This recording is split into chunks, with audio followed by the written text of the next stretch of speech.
À la une des Savane Soir, procès Thomas Sankara, 3 témoins ont livré leur version des événements du 15 octobre 1987 ce matin devant les tribunaux militaires. Les points de ces témoignages à suivre dans ce Savane Soir.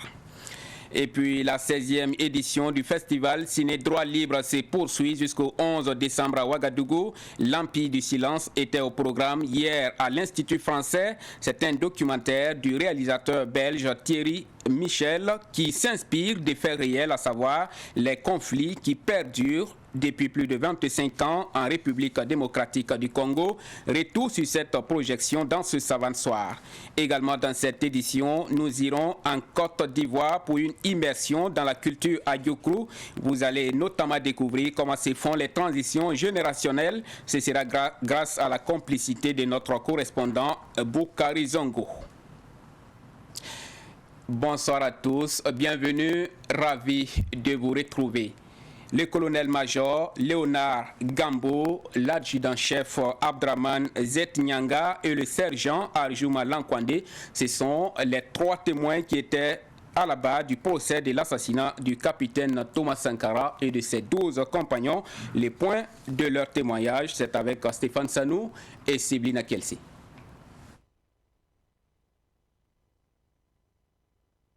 Signale que l'élément n'est pas encore prêt suite de cette édition. Que François Compaoré soit là ou pas, le dossier Norbert Zongo sera jugé. C'est l'assurance donnée hier par l'avocat de la famille, maître Prosper Farama. Il a dit au cours d'une conférence de presse organisée par le collectif des organisations démocratiques de masse et des partis politiques CODEMPP et de la coalition contre la vie chère en marge de la commémoration du 23e anniversaire de l'assassinat du journaliste d'investigation et ses 3 compagnons d'infortune. La commémoration est placée sous le thème « Face aux velléités ambiantes de blocage et contre toute consécration de l'impunité au nom d'une quelconque réconciliation nationale ». Poursuivons avec la même détermination la lutte pour la vérité et la justice pour Norbert Zongo et ses compagnons et pour toutes les victimes des crimes de sang. Plusieurs activités seront menées, recueillement et dépôt de gerbes de fleurs au cimetière de Gunguin, un meeting, des conférences et des marches. Pour mémoire, les regards sont braqués sur la Cour européenne des droits de l'homme qui a suspendu provisoirement l'extradition du principal accusé François Compaoré, alors même que le Conseil d'État français l'avait autorisé. Suite de cette édition, il faut attendre le mercredi prochain pour connaître la suite du procès des organisateurs de la marche du 27 novembre 2021. 3 prévenus, à savoir Hervé Ouattara, Mamadou Drabo et Adama Tiendrebego, dit colonel, devraient comparaître en citation directe ce matin. Mais l'audience qui s'est ouverte au tribunal des grandes instances Ouaga 1 a été renvoyée au 15 décembre. Un renvoi à la demande du procureur du Faso en raison du déferment de 2 nouveaux accusés, Marcel Tankwano et Abdul Karim Bagayan, dit Lota. Au total, 5 personnes sont donc poursuivies pour troubles à l'ordre public. Le ministère de l'Éducation nationale et de la promotion des langues nationales a reçu hier le document final des Assises nationales de l'éducation. Le document lui a été remis officiellement par le comité de rédaction dirigé par l'ancien ministre de l'Éducation nationale, Mélégué Traoré. Ce document qui contient les recommandations de ces assises sera présenté en Conseil des ministres pour validation. Précision de Issa Oumaratié. C'est un document qui contient le rapport final des Assises nationales de l'éducation, une feuille de route des conclusions issues des Assises nationales selon les axes du plan stratégique de développement de l'éducation de base et de l'enseignement secondaire 2021-2025 et un mécanisme de suivi et évaluation. Ce document, produit au bout de 5 mois par le comité de rédaction avec à sa tête Mélégué Traoré, est désormais sur la table du ministre de l'Éducation nationale. Si les assises ont connu le succès que l'on sait et que tous saluent, on le doit à 4 facteurs clés, ces facteurs jouant en interaction. D'abord, l'appui à aucun moment démenti du chef du département que vous êtes, votre appui. Deuxièmement, la qualité de la démarche que l'équipe du cabinet avait préparée. Troisièmement, La sélection et le travail de l'expertise dont disposent les militaires est de très grande qualité. L'ouverture du département aux acteurs extérieurs. À l'étape du 30 août, le comité de rédaction avait épuisé les 21 jours de travail dont elle disposait pour l'élaboration du projet de document de base. Toutefois, vous avez tenu à la contribution du comité de rédaction pour d'une part appuyer les travaux des assises régionales et d'autre part synthétiser et finaliser les documents qui en seraient issus. Parmi les grands points de ce document figurent des propositions, entre autres, de création d'une centrale d'achat des vivres, des cantines scolaires, le renforcement et la multiplication des infrastructures scolaires et la protection des langues nationales. Mais ce ne sont que des propositions et c'est au Conseil des ministres que revient le dernier mot, précise le chef du département de l'éducation nationale. Par exemple des cantines scolaires, des aspects qui sont retenus, par exemple les participants aux assises ont souhaité que le gouvernement puisse mettre en place une centrale d'achat des vivres pour les cantines scolaires, au lieu de ce qui se passe actuellement, qui par endroits pose de sérieuses difficultés. Des efforts sur le renforcement la réalisation des infrastructures scolaires, ça a été abordé. Donc la relecture de curricula, la protection de nos langues nationales, ce sont des aspects qui sont retenus. Le développement de l'enseignement et de la formation technique et professionnelle.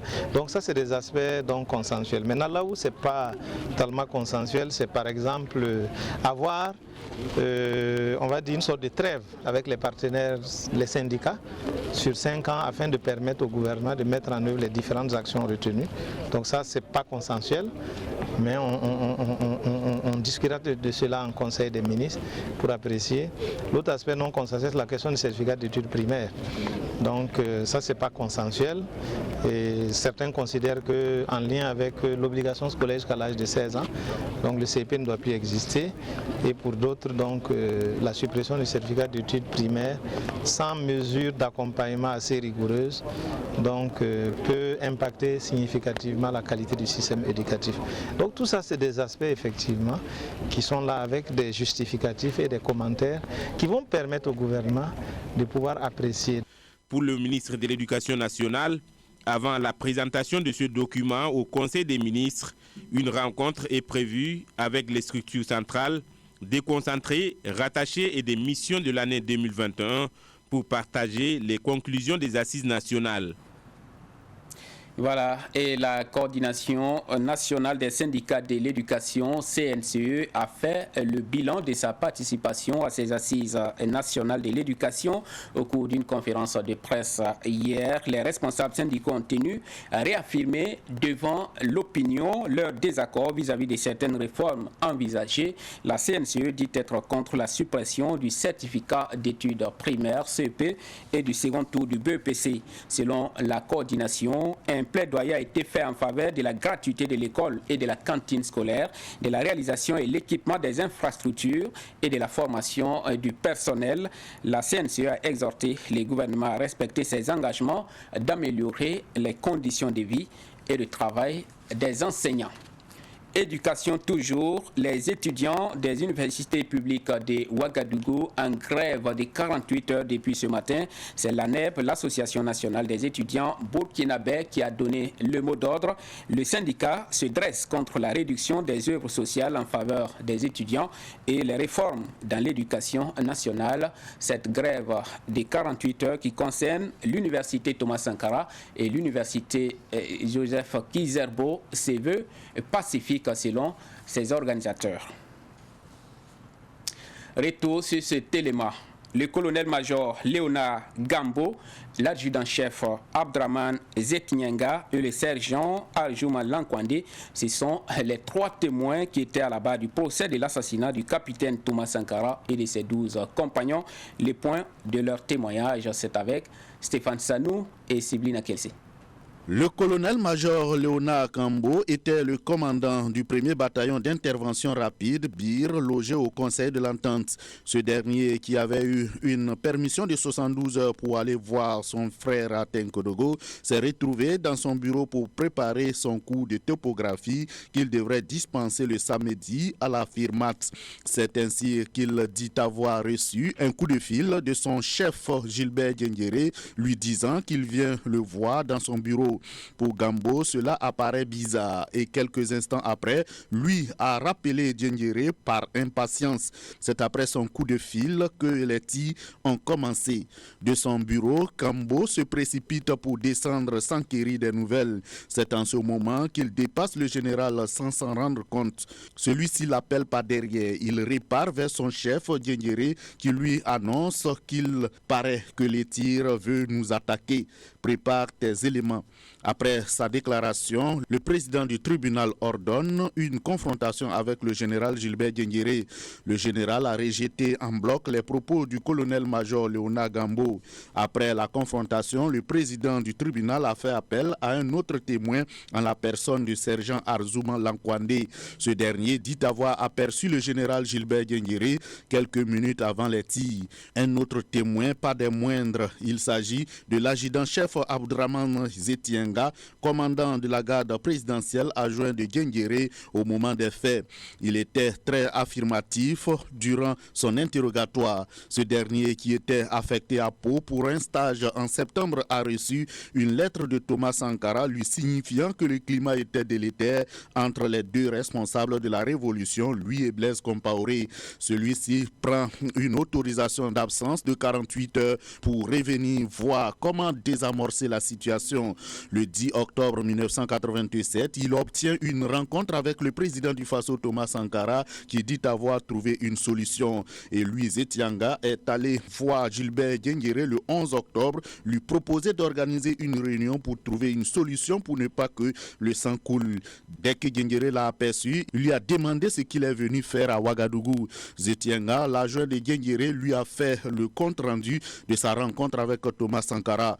Mais celui-ci lui oppose un refus catégorique, mais a fini par convoquer une réunion le 15 octobre dans la matinée. Au cours de la rencontre qui a réuni la sécurité de Thomas Sankara et celle de Blaise Compaoré, les autres ont proposé des solutions, mais Gilbert Diendéré n'a rien dit. À la fin de la rencontre, Gilbert Diendéré a dit à ses éléments qu'il venait d'obtenir un message de catégorie A annonçant le complot de 20 heures de Thomas Sankara qui vise l'arrestation de Blaise Compaoré. Mais lui, Gilbert Diendéré, pour éviter l'effusion de sang, va anticiper en arrêtant Thomas Sankara. La suite, on la connaît. Maître Prosper Faraman de la partie civile s'est prononcé à la suspension de l'audience. Après la réunion, il a, avec le petit groupe des officiers et certains éléments du conseil, soufflé à ces gens-là qu'il avait reçu une note d'information de source A. Je ne sais pas ce que ça veut dire, mais ça veut dire que de source très sûre, que le capitaine Sankara préparait une opération d'arrestation, enfin pas d'arrestation, un complot le soir qui pourrait conduire à un bain de sang. Et que lui, il avait décidé d'anticiper et de procéder à l'arrestation du capitaine et qu'il a donné des dispositions. Le témoin lui-même le dit, il reconnaît qu'il a occupé un poste, on lui a dit d'occuper un poste quand passerait le cortège du président, d'empêcher que quelqu'un d'autre accède au conseil. C'est ce qui s'est fait et vous vous souvenez, il faut mettre ça en relation avec ce que le président Blaise Compaoré lui-même a dit dans sa déclaration. Un de mes lieutenants et les éléments du conseil ont décidé de procéder à l'arrestation du capitaine Thomas Sankara pour éviter une effusion de sang. Rappelez-vous aussi la question de main levée pour passer à l'assaut. Donc tout ça mis l'un dans l'autre. Nous pensons que ces témoignages, ces deux aussi, montrent bien que tout ce que le général dit depuis des années est archi faux.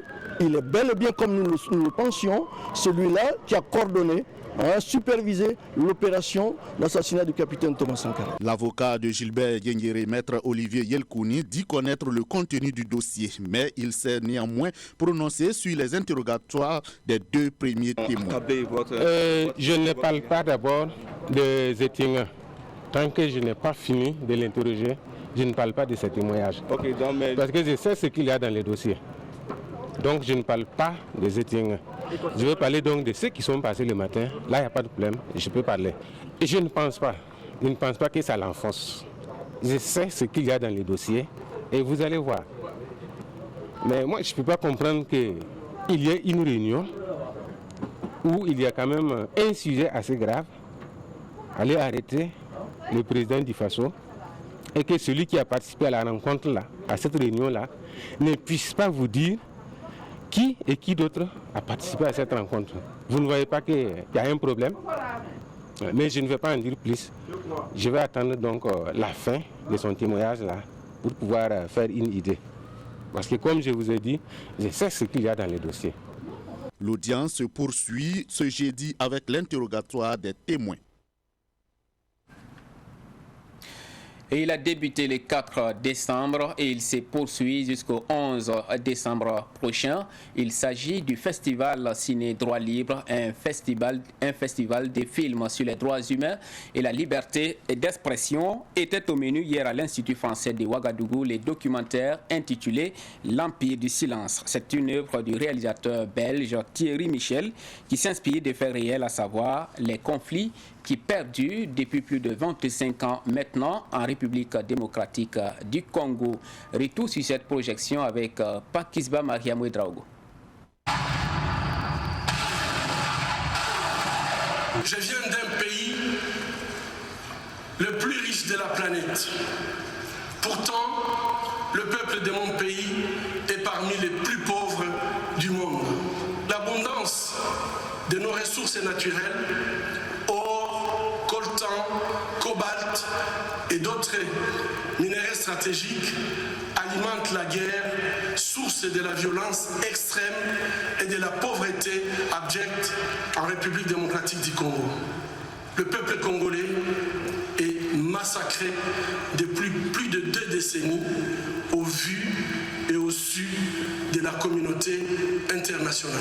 L'Empire du silence relate l'histoire de la République démocratique du Congo, un pays qui a été déchiré pendant plus de 25 ans par la violence des guerres. La réalisation de ce film documentaire d'1 minute 50 est une suite du précédent film documentaire intitulé L'homme qui repart les femmes du réalisateur belge Thierry Michel. Ça fait 30 ans que je fais des films documentaires en République démocratique du Congo. Mon dernier film était L'homme qui répare les femmes sur le docteur Denis Mukwege, qui est depuis devenu prix Nobel de la paix.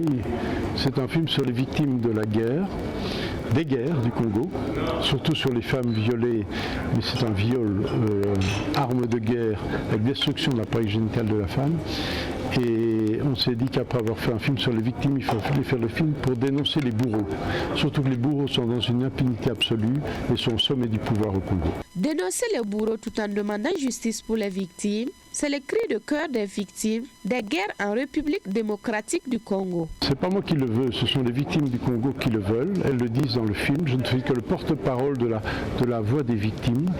Je suis aussi le porte-parole quelque part du docteur Mukwege, qui a lancé un appel poignant à Oslo quand il a reçu son prix Nobel en disant il faut mettre fin à l'impunité, il faut dire le nom de ces criminels qui sèment la terreur au Congo depuis trop d'années. Ce film met à nu le silence des politiciens face à la réhabilitation sociale de milliers d'anciens rebelles. Lorsque quelqu'un peut se permettre de tuer un malade dans son lit et qu'il ne soit pas poursuivi pour un tel crime, je crois que ça traduit tout ce que nous vivons aujourd'hui.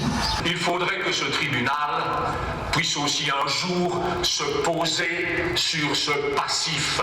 Ceci, c'est un acte d'accusation pour que la vérité et la justice qui sont inscrits au fronton de ce tribunal soient faites aussi pour les massacres commis à cette époque. Certains cinéphiles ont été choqués en découvrant pour la première fois ce film. Waouh, c'est vraiment un film plein d'émotions, sinon qui choque réellement, qui choque parce que le film dit la vérité de manière crue. Et je crois que c'est un film qu'il faut vraiment faire voir par les dirigeants, mais également par le peuple. Parce que c'est un film vraiment qui relate qui sont réellement ceux qui nous gouvernent. C'est un prélude de ce qui est en train de nous arriver, disons. Ça va en fait servir de leçon et permettre aux uns aux autres de prendre conscience en fait de ce qui nous attend en réalité. Si jamais on reste dans cette même situation.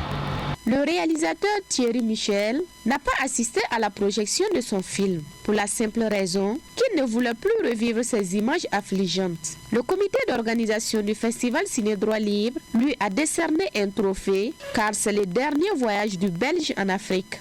Tant de vies sont à jamais éteintes, tant de voix se sont tues, tant de noms se sont effacés des mémoires. Que peut un film face à un tel désastre? Témoigner contre l'oubli, pour que les innombrables victimes des guerres congolaises ne disparaissent pas une deuxième fois. Voilà, le festival Ciné Droit Libre qui se poursuit jusqu'au 11 décembre prochain. Vous êtes donc invité à faire un tour à l'Institut français de Ouagadougou. Allons à présent en Côte d'Ivoire pour une immersion en pays Adjoukrou.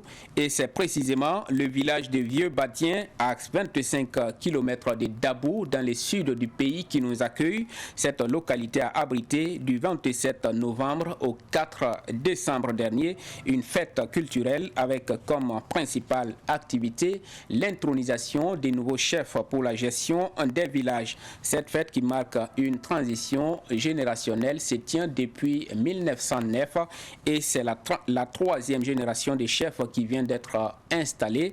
Elle compte 189 patriarches dont Moussa Douamba, un Burkinabé. Reportage de Boukari Zongo, notre correspondant en Côte d'Ivoire.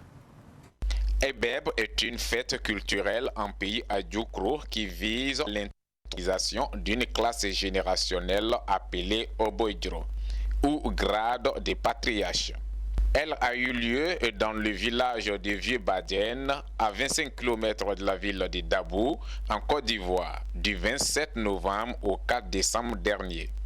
Des nouveaux patriarches ont accédé au pouvoir pour la gestion du village pendant 8 ans non renouvelables. C'est une fourchette d'âge, c'est entre 60 et 70 ans.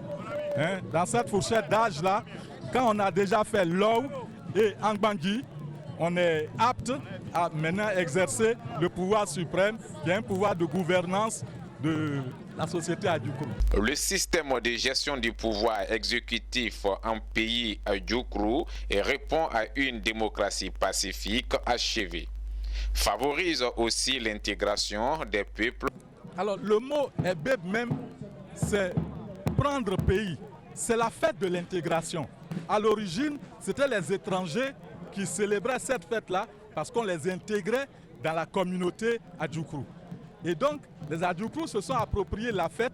Quand ils ont vu que c'était une belle fête, ils se sont appropriés et on a codifié de sorte que ce soit par classe d'âge que cela puisse se faire. Douamba Moussa, nouveau patriarche non originaire du village, félicite l'esprit d'intégration et du système démocratique du pays Adjoukrou. Le village de Vieux-Badien m'a fait le plaisir de m'intégrer dans la communauté villageoise. Les Ivoiriens sont formidables, comme j'ai l'habitude de dire.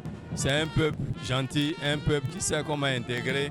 Et nous autres qui sommes nés en Côte d'Ivoire, qui avons toujours vécu en Côte d'Ivoire, nous savons que ce pays-là, c'est un pays de paix, c'est un pays d'intégration.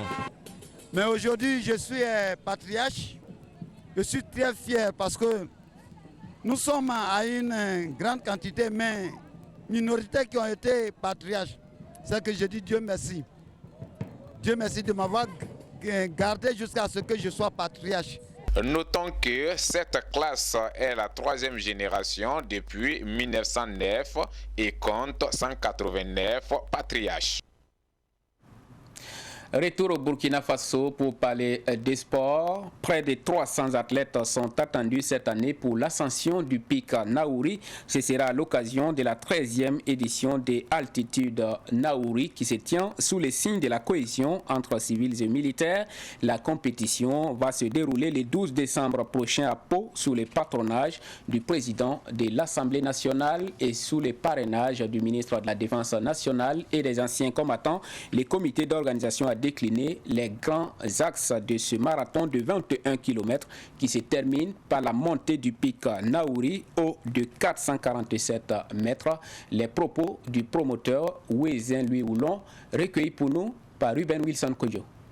Il aura pour thème cohésion militaire et civile.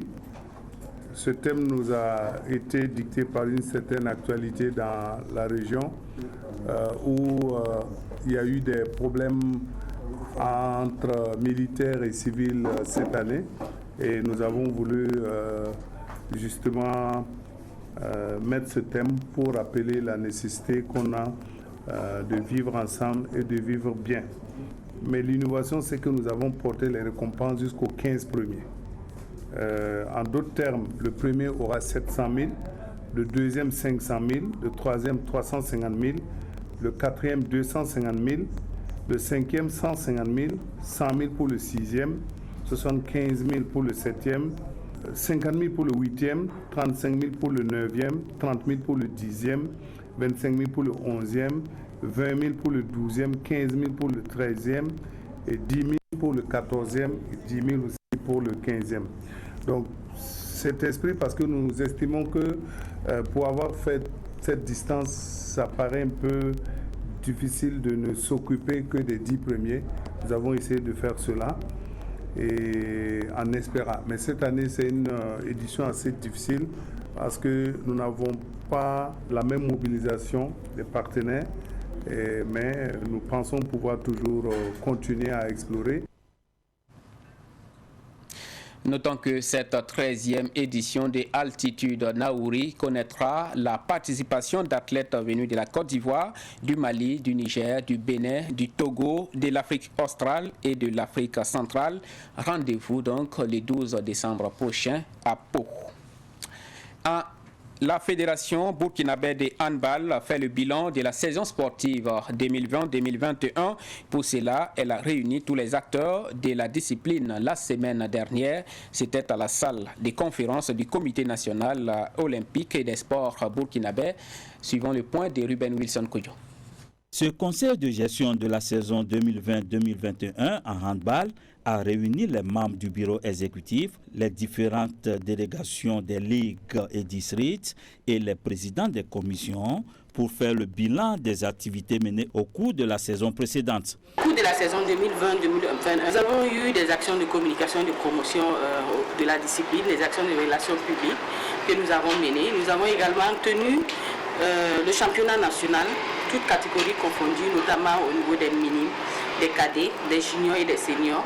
Et nous avons également fait le regroupement de l'équipe nationale junior filles. Nous avons aussi tenu les formations dans 4 zones du Burkina Faso. Les participants ont examiné au cours de cette rencontre les bilans moraux, financiers et techniques de la saison 2020-2021. Le directeur technique national tire une bonne leçon de la saison. On a tenu le pari, la saison est bien terminée.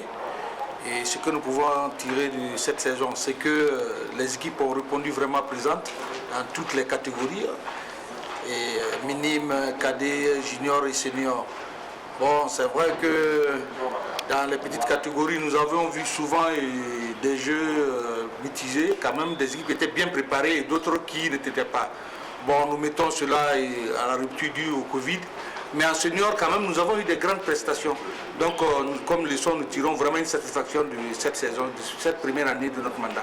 Les différentes délégations jugent positif le bilan dressé par le bureau exécutif. Je félicite la fédération pour le travail abattu pour le premier mandat. Je trouve que l'équipe fédérale a travaillé énormément.